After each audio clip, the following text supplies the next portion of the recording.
Hi everyone, in this video we'll discuss about the covalent compounds, their properties, covalent bond definition, types of covalent bonds, single, double and triple covalent bonds, and the different examples of the covalent compounds we'll see. And lastly, we'll see how to draw the structure of simple covalent molecules. So let's begin. Covalent compounds, compounds which are formed by mutual sharing of electrons, that is equal sharing of electrons between atoms of similar or dissimilar elements, are known as the covalent compounds. Easy one. Suppose in between two atoms a bond is to be formed. So as to form the bond, two electrons are required, and out of the two electrons, suppose first atom is sharing one electron, another atom is also sharing one electron, and because of the sharing of one lone pair of electron, the bond is formed between atoms of either similar elements or dissimilar elements. We call it as a covalent bond. For example, hydrogen molecule, hydrogen having one electron and another hydrogen also having the one electron in their valence shell. So as to complete their octet, each hydrogen atom shares one electron with the another hydrogen atom. In this way, the first hydrogen having its own one electron and second electron is shared by the another hydrogen atom. In this way, first hydrogen atom completes its octet, and the second hydrogen atom also completes its duplet. Both hydrogen completes their duplets. So this is the bond between the two hydrogen atoms. It's a covalent bond. It may be formed between the atoms of dissimilar elements. Hydrogen having one electron in the valence shell, and fluorine, atomic number 9, consists of 7 electrons in the valence shell. So fluorine atom is in need of one electron, hydrogen atom is in need of one electron. So what will happen? Fluorine shares its one electron with the hydrogen, and hydrogen completes its duplet, and the fluorine having its own 7 electron, one electron is shared by the hydrogen. In this way, the octet of fluorine and duplet of the hydrogen is get completed. Okay, so this bond is formed by the mutual sharing of electrons, that is nothing but the equal sharing of the electrons. Okay, and the compounds which are formed by the mutual or equal sharing of electrons are the covalent compounds. Yes. So what are the types of covalent bonds?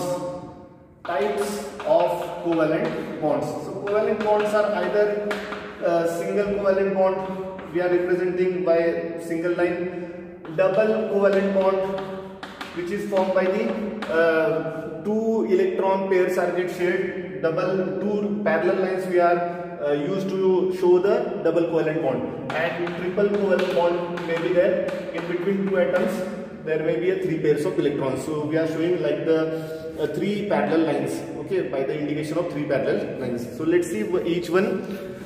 Single covalent bond, one example I gave. Another example, see, chlorine. In chlorine molecule, both the chlorine atoms having 7 electrons in their valence shell. Electrons of first chlorine atom I am showing by the sign dot. Electrons of the second chlorine atom I am showing by the sign cross. So what happens here in this case? First chlorine shares its one electron with the another chlorine, and another chlorine also shares its one electron with the first chlorine. In this way, in between two chlorine atoms, mutual sharing of one pair of electron takes place. That is the example of single covalent bond between the atoms of similar elements. Let's see the single covalent bond between atoms of dissimilar element. Hydrogen, okay, one electron of the hydrogen, and here we may show bromine. Bromine having a 7 electrons in the last shell. So what happens? Bromine having its own 7 electrons, first electron is shared by the hydrogen with the bromine. So in this way, octet of bromine get completed. Hydrogen having its own one electron, and one electron is shared by the bromine. So in this way, the covalent bond formation takes place in between hydrogen and bromine. One electron of hydrogen, another electron of the bromine. Now let's see the example here of the double. Are you understanding? Here, first example I gave, atoms of similar elements forms a single covalent bond. In second example, atoms of dissimilar elements. Okay, here HBr, atoms of dissimilar elements forms the single covalent bond. Now the second one, oxygen, atomic number 8, having 6 electrons in the valence shell. So the first oxygen having 6 electrons, I am showing by the dots. Another oxygen atom also having the 6 electrons in the valence shell, I am showing by the sign cross. So what happens? each oxygen atom shares its 2 electron with another oxygen atom. In this way, the octet of each oxygen atom is get completed. So here we have a 6 plus 2, 8, and another oxygen atom having its own 6 electrons, and 2 are get shared by the first oxygen atom. So in this way, here there is a double covalent bond between the 2 oxygen atoms. This is the example of atoms of same type of elements which are forming the double covalent bond. The next one, carbon dioxide. Carbon atomic number 6 consists of 4 electrons in the valence shell. Electrons of carbon I am showing by the cross.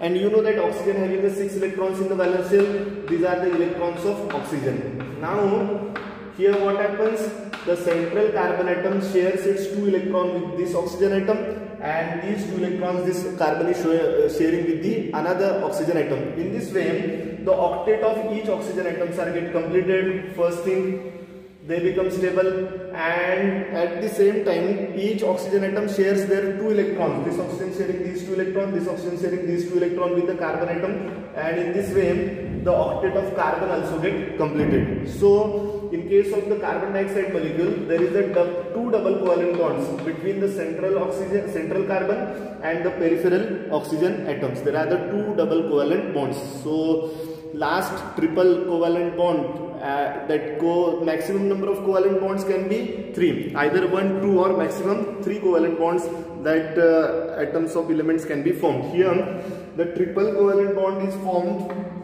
It is the common example is of the nitrogen molecule. Nitrogen atomic number 7 consists of 5 electrons in the valence shell. First nitrogen, its 5 electrons I am showing by the cross sign. Second nitrogen having 5 electrons I am showing by the dot sign. So what happens? Each nitrogen shares 3 electrons with the another nitrogen atom. Here each nitrogen shares the 3 electron with the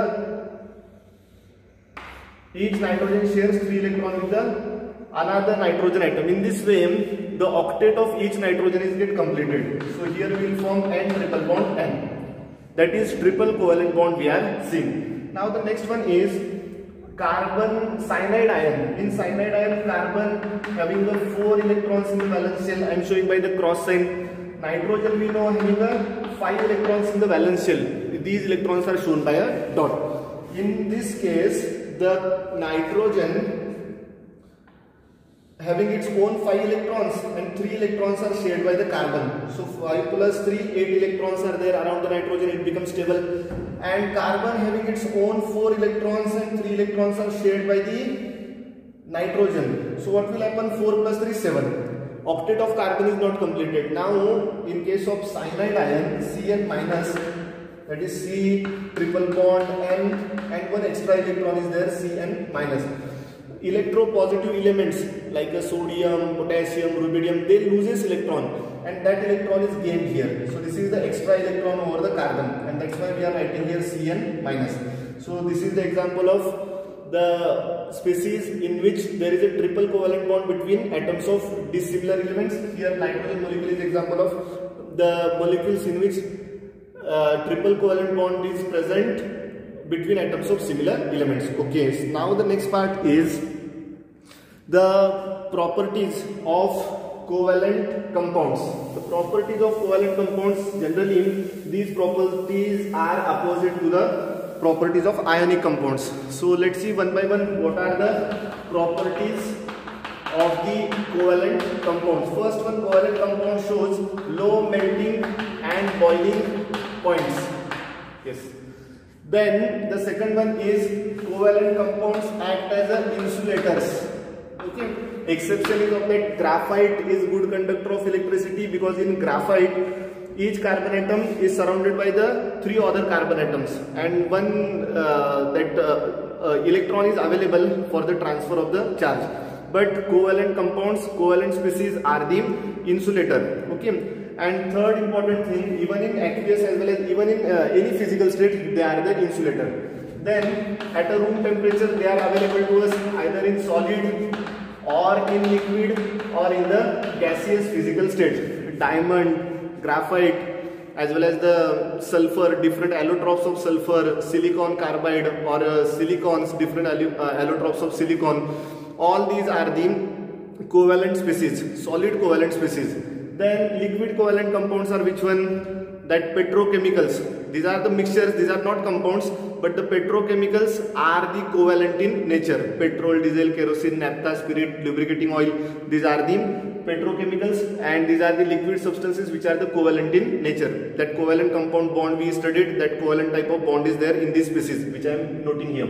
And gaseous covalent compounds are which one? H2, O2, N2, Cl2, F2. Okay. These are the species in which, in case of H2, single covalent bond is there, in case of O2, double covalent bond is there, in case of N2, triple covalent bond is there. So these covalent compounds are at room temperature. They are available in all these types of the physical states, solid, liquid or gaseous one.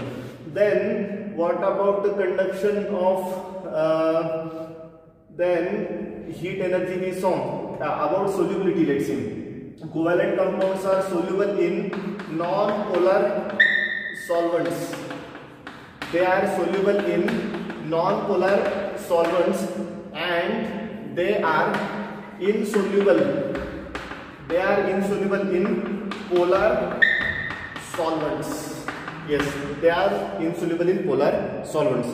Now students, here what is the meaning of polar and non-polar? Polar solvent means, firstly I will tell you, polar solvent means what? The solvent in which if we analyze the molecule of solvent, we will observe that because of the difference in electronegativities of that molecule of that polar solvent, the negative charge gets shifted towards the side, one of the side, and the another part of the molecule carries a positive charge. In case of universal solvent water, what happens? In water molecule, oxygen is more electronegative. So that's why these two electrons which are present as a covalent bond between the oxygen and hydrogen, these electrons are get pulled towards the oxygen. So we say the oxygen is a polar molecule. Okay, now we are using for our Earth planet word that North Pole, South Pole. Here it means extreme ends, extreme positive charge, extreme negative charges get concentrated here. That's the polar molecule. Okay, but it's not a complete charge, it's a partial charge. And what about the non-polar molecule? For example, in between two chlorine atoms, there is a one pair of electron is shared. We can't say that this chlorine is pulling more electron or the another is pulling more electron. No, because both chlorine having the identical ability to pull electron towards itself. Identical electronegativity both have. That's why this is a non-polar species. Okay, no any chlorine carries positive or negative charge. For example, fluorine molecule FF.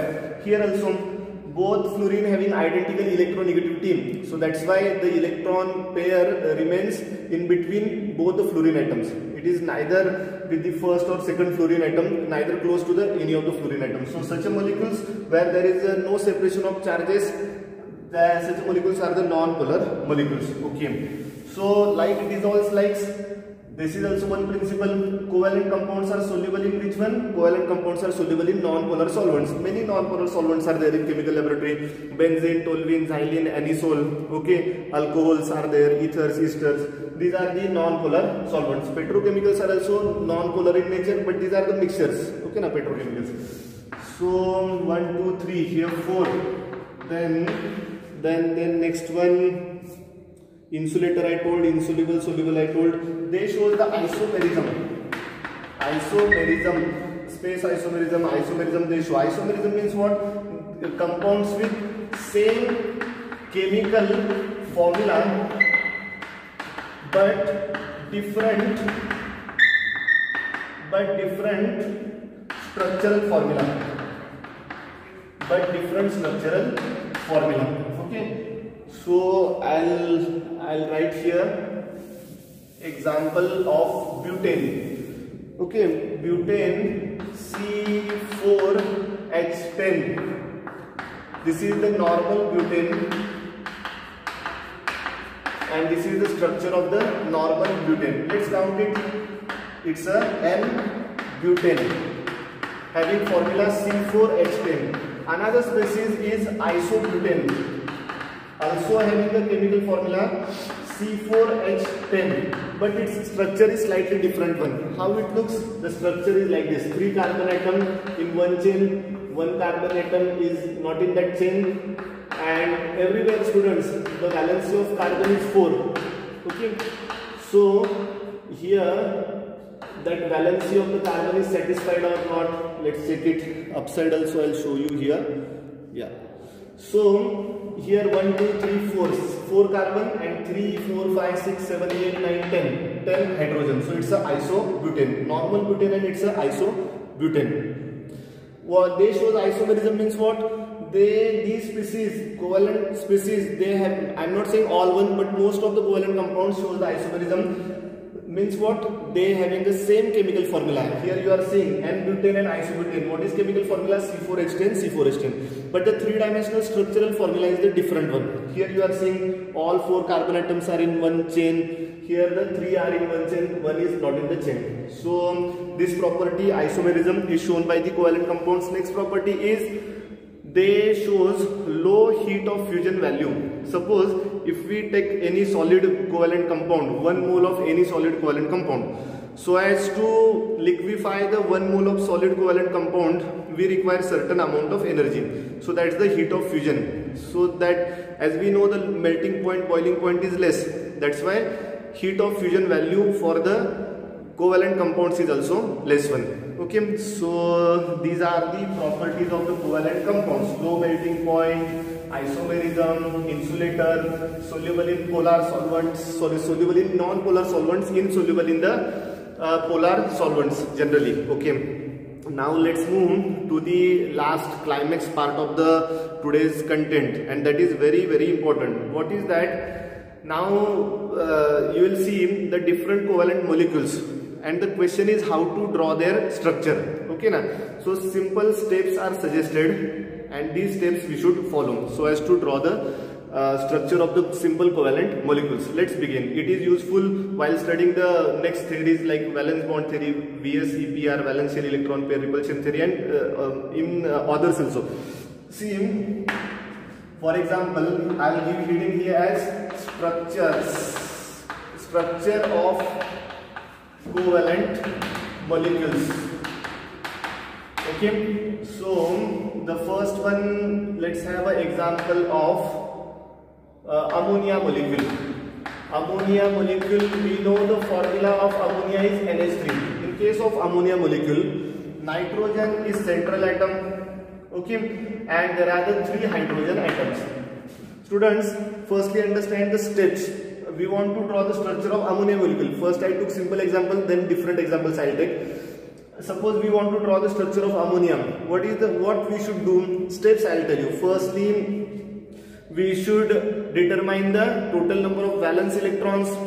Secondly, we should select the central atom, which is the least electronegative, or the atom which is having the highest valency. Then thirdly, we should draw a single bond between the central atom and the peripheral atoms. Later on, the next step is we should show the certain number of electrons around the peripheral atoms so as to complete their octet or duplet. If required, we should show the multiple bonds, and lastly we should give the remaining electrons, we should show the remaining electrons for the central atom. Okay, all these guidelines if we follow, then in most of the cases we can draw the structure for the covalent species. So let's begin. First step, total number of valence electrons. Total valence electrons. Nitrogen having 5 valence electrons and 1 hydrogen, single hydrogen having 1 electron in its valence shell. So the total number of valence electrons are 8. Now the second step, which is the central atom. Central atom is least electronegative or having the maximum valency in NH3. That nitrogen shows the valency 3 because see 3 covalent bonds are there now. So nitrogen is a central atom. Then next one is that skeleton we should draw here. Nitrogen, hydrogen, hydrogen and hydrogen. Like that if I show. Now students, here 8. The total 8 electrons we should show around these, all these one. In such a way, there should be at least single bond and duplet octet should get completed. So out of the 8 electrons, for next thing is we should show a bond between nitrogen and hydrogen, at least single bond. So tell me, here the single bond correspond to the 2 electrons, so 3 bonds correspond to the 6 electrons. So how many remains? Out of the 8 valence electrons, 6 valence electrons, 6 electrons are the involved in a bond formation. So how many remains? 2 electrons remains. Now we should check, is the hydrogen requires electrons?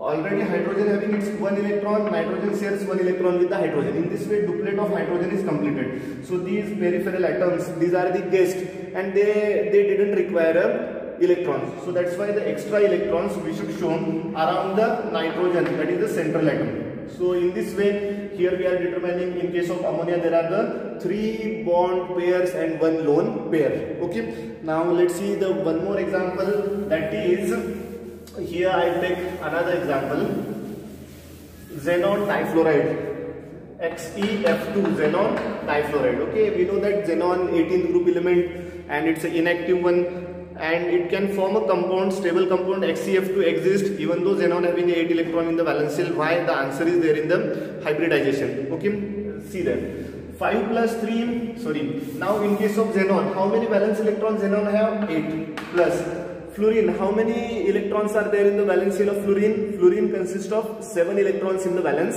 shell. So 2 fluorines having a 14 electrons. So the total number of valence electrons in the molecule XeF2 are 22. Okay, which is the central atom? Second step, central atom is the xenon. Okay, because it's the least electronegative and showing maximum valency. Next one is the skeleton structure. We should show like this. Xenon we have, and we have to show 2 fluorine atoms. Okay, and next step is what? Here we have a 22 electrons. Okay, valence electrons. We should distribute amongst these 3 atoms. There should be at least 1 single bond between xenon and the fluorine. And next one is what? There should be a 1 single bond between xenon and fluorine, and the octet of each one should get completed. Octet or specially guest should be get completed. Central atom, in many cases octet is not get completed. Sometimes it may be expanded octet or the incomplete octet. So let's see, 22 electrons we have.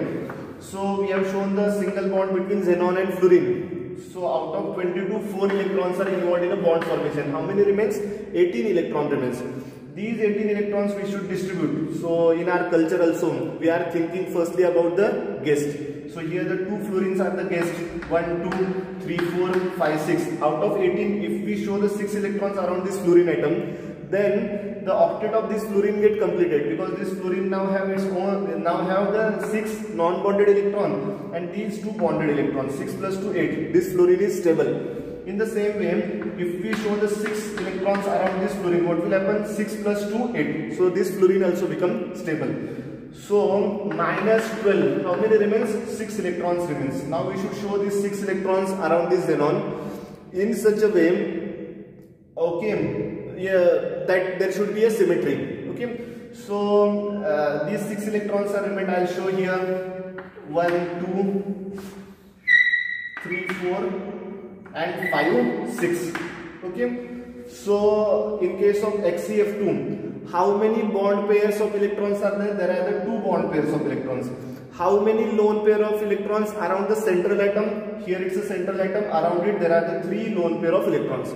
And total lone pair of electrons in this molecule are 1, 2, 3, 4, 5, 6, 7, 8, 9. 9 lone pair of electrons in the total molecule. Okay. I hope it's an adequate one. By all of you, thank you for watching. Thanks.